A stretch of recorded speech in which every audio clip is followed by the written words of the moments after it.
John Chacon, Chacon Performance Training, and congratulations to all you guys who just started your 4th week of the Strength Project. I know you guys have some questions on one of our extra workouts, which involves doing a lot of jumping. A couple of those jumps, one of them I believe is the broad jump, the other one is the lateral broad jump. I wanted to go over those and the mechanics of them, similar to how we work on sprinting. It's not just you move your arms and legs and you go. There's a lot more to it than that, and I'm sure you guys know that already.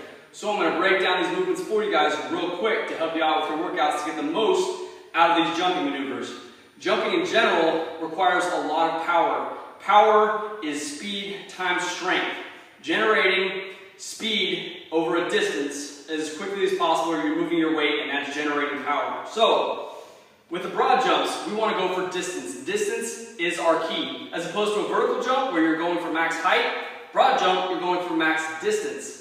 So, luckily, you all know how to deadlift very well, okay? And that's the way to set your body up. You want to start out with your feet about hip width apart or slightly outside, about shoulder width, okay? Toes straight ahead, heels down. Torque your feet to the ground. Knees are going to come out to the sides. And from the side view, it's going to look very similar to a deadlift. Hips are going to go back, except this time, hands are going to go behind you, nice and flat, okay? And you're going to project yourself forward. But remember, for every action, there's an opposite and equal reaction. So the harder and faster you put your force into the ground behind you, harder and faster the ground is going to push into you to propel you forward, okay? Now, I also want to make sure that you're not going too slow, okay? So if you come back nice and slow and then try to hop, you're still going to hop forward, obviously, but you're not going to be able to generate as much force as you would have because that force literally dissipates into the ground and away from your body, and you're not able to use it anymore. There's a certain amount of elasticity that your body's able to hold on to.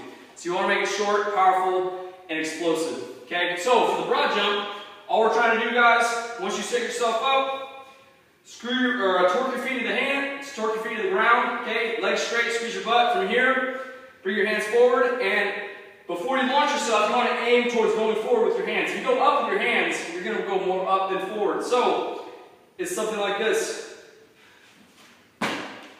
Except you probably want to land better than that. Let me land that again. Landing is important too, guys. You want to land flat-footed, push your hips back. Okay, what we want to avoid is landing up on our toes, and allowing it to bring us forward. So, done again.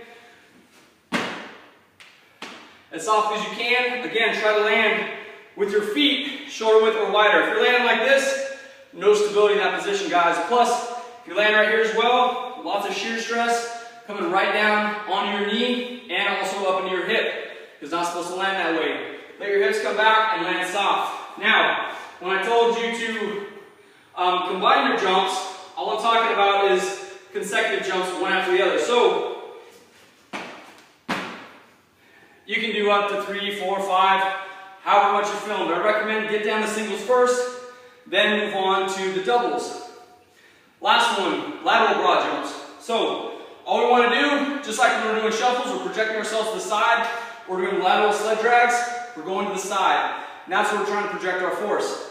We don't want to move in one plane of motion, we want to learn to move in all directions. So, we're going to learn to generate power from the side, which comes in handy as well. If you're having to plant your foot, especially for athletes, and change direction. So we're learning to generate power from that change of direction. Line your feet up about the same way. You can have them a little bit closer, but from here, instead of going behind you, you're going to bring arms to the side and project yourself to the side as such. Stay low to the ground. The higher you try to get, the shorter your distance is going to be. So if I try to go for height, didn't get as far. Notice my feet stayed very close to the ground. However, as I generated that power to the side, I pushed off with my pinky of my outside toe and the big toe of my inside foot. Propelled myself to the side. When I landed,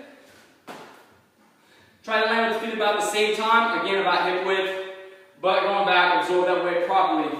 Those ones you do not want to do doubles, triples, whatever. Do them as singles only. Generate as much power as possible. Also with the arms, guys, no need to go like crazy. I see people like, boom, just like throw themselves. No need for that. It's just real quick, explosive.